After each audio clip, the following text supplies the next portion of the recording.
With the recent announcement that Rugby World Cup winning Springbok beast Mtawarira is bringing down the curtain on his career with a 5-month stint playing in the American Major Rugby League, we chatted to a South African player who has experienced 2 seasons stateside.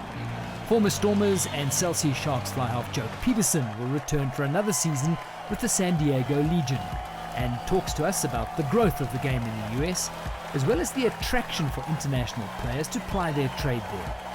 This gives them the opportunity to not only share their valuable skills and experience with the emerging players in the various professional teams, but for many in the twilight years of their career, it is a chance to continue playing the game for a few more seasons. Ball goes out, beautiful tap from Matthias. Peterson shows some gas, space ahead.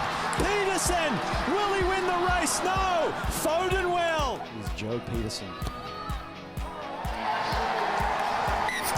And 3 points. Bring it down, tighten up their more. It's play on Duplessis, scores! Duplessis scores! And this man, the brace to put the kick. That is unbelievable! Unbelievable here at Torero Stadium. 2, the Legion have done it at the death. Yeah, look, rugby's given me everything I've got, and I had a great upbringing and I played rugby all my life. And being a rugby professional for the past 15 years or so has first of all, looked after me and everything that I needed. Got a great relationship with, the staff, the owners, the whole setup in San Diego, and I think, being a good link to South Africa, I might look to stay involved as long as I can from that point of view, to nurse that as long as I can. And I'm not necessarily saying playing, because I think I might be in my last season from a rugby playing point of view. But I've got a great relationship and a great understanding with our, owners and staff and guys in San Diego. I think if you go to Europe as a rugby player and Japan, especially if you've had a nice time in South Africa, I think your incentive is more financial. The new Major League Rugby tournament that has started 2 years ago in America, it was their aim at a proper professional league. I know there was one pro rugby before that didn't work out. So Major League Rugby has really grown in leaps and bounds over the last 2 years. I was there in the first year to witness it. I was there for a couple of months, and then in year 2 of Major League Rugby, I actually spent the whole season with San Diego Legion. And it's phenomenal to see what America really has to offer. I know it's not reflecting in the national squad yet, if you look at the results of the World Cup, but Major League Rugby is it's a really competitive tournament. It went from 6 to 9, and then in 2020 there'll be 11 teams. So it's really grown quickly, and the support and the viewership and the local club sizes have really grown over the last year. And I'm just talking from experience, looking at the San Diego setup. And then again, from an American point of view, I think if you look at the athletes, in terms of, I think we'll just call them specimens. So they've got athletes there, they've got the facilities, they've got the numbers in terms of viewership, in terms of crowds, in terms of everything.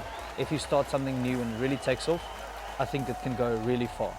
And on the trend that Major League Rugby is going currently, I can't see that in the next 5 years that it's not a really, really big thing, and it can actually compete with a France and a Japan in terms of luring guys from abroad.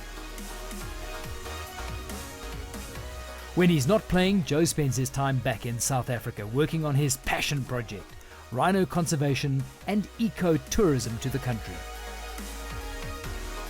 Growing up in South Africa, you are exposed to nature and wildlife more so than anyone else, outsiders. And I've got a big interest in the outdoor, type of lifestyle, from camping. And through that, I've got involved in rhino conservation. My conservation involvements have grown into, tourism, and it's also something that I'm really passionate about. I'm a big South African, I'm a geek on South African tourism. I love it, So I'll try and stay involved in South African tourism as long as I can. My brother and I have a tented safari camp, and we kind of couple it with conservation. So all of our people, wherever they come from, they'll do a normal safari the way everyone does it. but one day specifically will be set out to have a hands-on conservation experience. And I think that just broadens people's horizons a little bit, and it gives them an insight into what is needed to protect these animals, for them to have a safari. And it also gives us the opportunity to do, you know, I'd say almost collateral fundraising, where people get an experience and we get funding for projects. So the safari tourism side will definitely be a thing that I pursue, you know, a lot more going into after rugby. He spent time in KZN recently to take part in a unique conservation awareness and fundraising initiative. It's always great to be back in Durban. I specifically came down here for more than a surf. It's obviously to take part in the Ubejan Extreme 2019, which is the cycle event that's obviously in benefit of rhino conservation through organisations such as Project Rhino in KZN here. And yeah, I came down to take part in my second one, and I did the 110-kilometre race. It also taught me so much about, you know, teamwork, discipline, you know, and it's almost guided me on a way in which I can live my life. So there's so much that I've learned through rugby. There's so many friends you've made through rugby. There's so many connections.